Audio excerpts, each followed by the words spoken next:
नमस्कार, स्वागत है आपका आदिशक्ति परिवार में।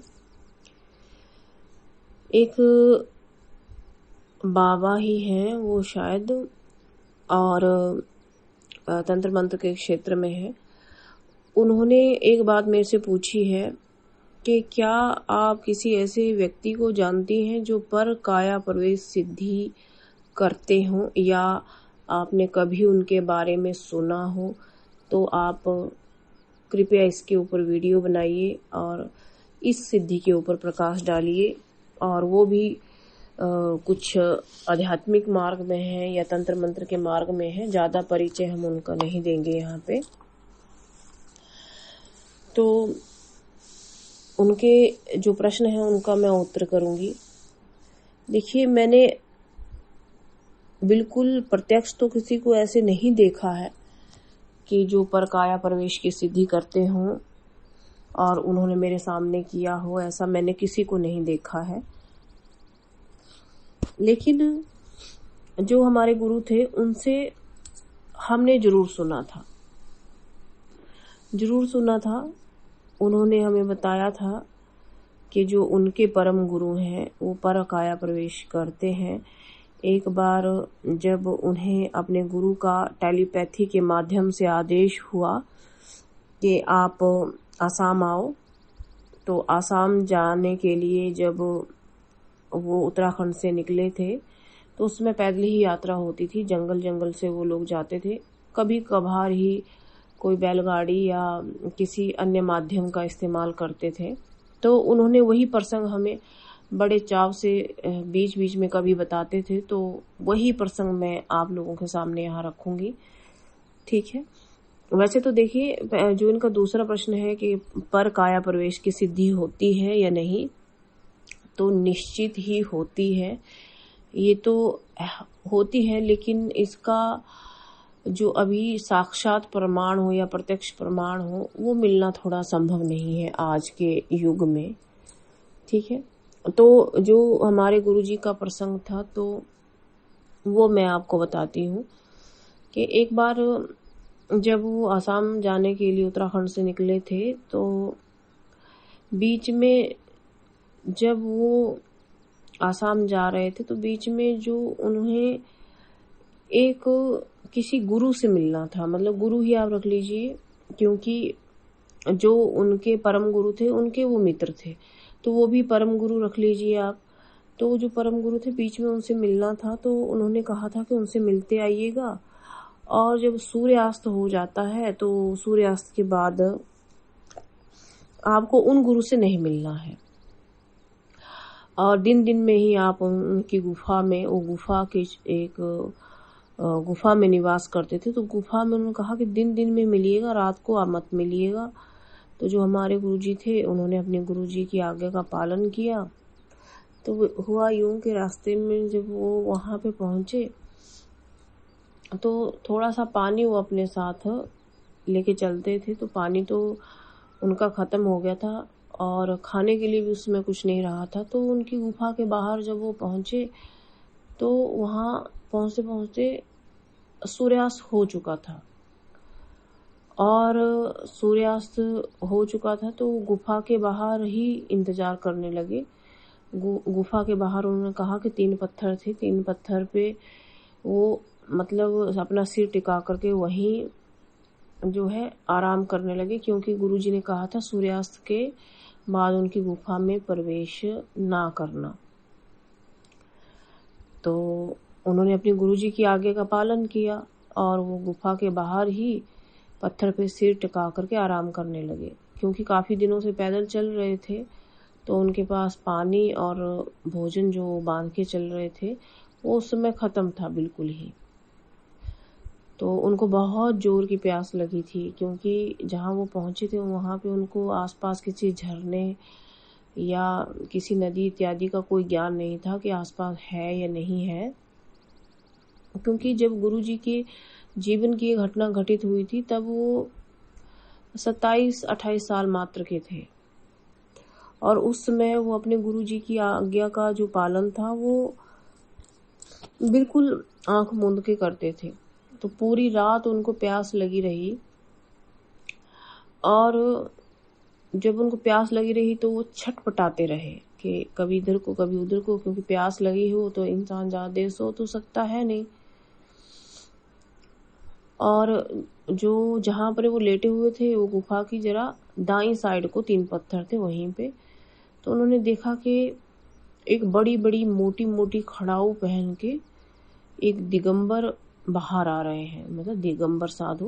उन्होंने वस्त्र अपने नहीं धारण किए हुए थे और बाहर आ रहे थे। और जब वो बाहर आए तो वहां से हाथियों के जो झुंड होते हैं वहां से वो गुजर रहे थे उस समय। तो वो दिगंबर साधु, क्योंकि उनका परिचय तो उनसे हुआ नहीं था, वो तो गुफा के बाहर शाम को पहुंचे थे, तो उन्होंने देखा कि वो दिगंबर साधु जो है वो एकदम हाथियों के झुंड में हाथी बन के शामिल हो गए। मतलब उन्होंने पर काया प्रवेश तो नहीं किया, लेकिन उन्होंने अपना रूप ही बदल लिया और वो हाथी के रूप में आ गए और उन हाथियों के झुंड के साथ साथ वो चलने लगे। ये देख करके वो बड़े आश्चर्य से भर गए, क्योंकि चांदनी रात थी, उसमें काफी स्पष्ट दिखाई दे रहा था। लेकिन उन्हें लगा कि शायद उन्हें कुछ मति भ्रम हो गया है। फिर बाद में उन्होंने देखा, कुछ समय बाद, शायद 2-3 घंटे बाद, तो देखा कि वो जो हाथी है वो तो नहीं आए, लेकिन एक हिरण गुफा के साइड की तरफ को आ रहा है, गुफा की साइड की तरफ आ रहा है। और वो हिरण तुरंत एक दिगंबर साधु में बदल गया और वो साधु गुफा के अंदर चले गए। ये उन्होंने देखा। जो हिरण, मतलब गए तो शायद वो साधु के रूप में थे जो उनको दिखाई दे रहा था, और वो आए हिरण के रूप में, और गुफा के बाहर ही उन्होंने अपना रूप परिवर्तन कर लिया और वो गुफा के अंदर चले गए। वो कहे कि हमें प्यास तो उस समय बहुत लगा था, लेकिन प्यास तो वो भूल गए, लेकिन ये सोचने में कि उन्हें क्या मति भ्रम हुआ। तो अगले दिन जब सूर्य उदय हुआ तो उसके बाद उन्होंने देखा कि 4 बजे उदय होने वाला था, तो 4 बजे फिर वही साधु बाहर आए और वो बाहर की तरफ को चल दिए, जंगल की तरफ, क्योंकि उनके गुरु ने जो उन्हें आज्ञा दी थी कि उनसे बात नहीं करना सूर्य उदय से पहले, तो उन्होंने नहीं की। लेकिन फिर वो लौट करके भी फिर उसी रूप में आए, यानी अपने इंसानी रूप में ही आए और गुफा के अंदर चले गए। उसके बाद गुरुजी ने बताया कि जब सूर्योदय हुआ तो गुफा के अंदर गए, वहां पर देखा कि उनके साथ 3 लोग और निवास कर रहे हैं। वो उनके शायद शिष्य थे। उन्होंने उन बाबा के चरणों में प्रणाम किया और जो भी चर्चा उन्होंने करने को कही थी वो चर्चा उन्होंने की और जो भी बातचीत थी वो हुई। लेकिन वो बड़े हैरान हुए। जो उनके शिष्य थे उनमें से एक ने उन्हें वहां निवास करने के लिए कहा। क्योंकि उनकी यात्रा बहुत लंबी थी तो वो रुकना तो नहीं चाह रहे थे, लेकिन वो जानना चाह रहे थे रात की घटना के बारे में। और उन्होंने उनको खाने के लिए कुछ आलू और कुछ फल वगैरह उन्होंने दिए थे। आलू उसमें मेन थे, फल दिए थे और पानी पीने को दिया था। फिर उन्होंने बताया, जब उन्होंने पूछा कि मैं रात से इस तरह से मैं यहाँ पर था और मैंने देखा, तो उन्होंने उनको शांत रहने के लिए कह दिया, क्योंकि उस समय जो बाबा थे वो ध्यान में लीन थे। तो फिर बाहर जब उनकी जिज्ञासा जब पूर्ण नहीं हो पा रही थी, यानी हमारे गुरुजी की जिज्ञासा जब पूर्ण नहीं हो पा रही थी, तब उन लोगों ने शायद आपस में काम बांट रखे थे कि कौन क्या करेगा। तो वो जो उनका एक शिष्य था वो जंगल में चलने को शुरू हुआ और लकड़ी लाने के लिए। तो उसमें गुरुजी ने कहा कि मैं भी चलता हूँ। तो गुरुजी उनके साथ हो लिए। तब वहां पे जाकर के उन्होंने लकड़ी बीनते हुए है जो है वो चर्चा की कि हाँ गुरुजी अपना रूप परिवर्तन कर सकते हैं और ये कुछ वर्षों से यहीं पे निवास कर रहे हैं। हालांकि उनको देखने से उम्र ज़्यादा नहीं लगती है, लेकिन उनकी उम्र ज़्यादा है। और जो गुरुजी थे वो कम से कम 8 फुट के आसपास थे और एकदम मतलब काफ़ी तगड़े थे। ऐसा नहीं लगता था कि वो काफ़ी बूढ़े हैं, बुजुर्ग हैं। जितनी उनकी उम्र बता रहे थे करीबन 97-98 साल की, वैसे बिल्कुल नहीं। इतना था कि 30-35 या 40 के आसपास वो लगते थे। उसके बाद दूसरी बात उन्होंने ये बताया कि उनके सामने रात को बिल्कुल भी कोई भी बात नहीं करता है, उनको देखता भी नहीं है। हम लोग जो लोग उनके जो शिष्य थे वो गुफा के दूसरी छोर पे ही रात को चले जाया करते थे, लेकिन उन्होंने गुरुजी को इस तरह से अपना रूप परिवर्तन करते हुए देखा है, लेकिन कभी कोई प्रश्न नहीं किया, ना ही गुरुजी ने कभी कुछ बताया। और ये भी पता नहीं कि वो रात को रूप परिवर्तन करके क्या खोजने या क्यों विचरने के लिए जाते हैं या क्या करते हैं, किसी को नहीं मालूम। ये उन्होंने बताया था। और उन्होंने उसमें ये भी बताया था कि उनको जो है पर काया प्रवेश करने की सिद्धि भी हासिल है।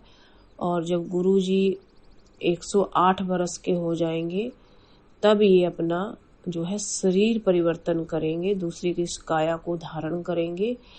और उन्होंने ये भी कहा कि जो उनके गुरु हैं वो इससे पहले 4 बार अपना रूप जो शरीर परिवर्तन है वो कर चुके हैं, 4 बार अपना शरीर परिवर्तन कर चुके हैं। और वो हमेशा 108 वर्ष के होने पर ही अपना शरीर का परिवर्तन करते हैं, ये उन्होंने बताया था।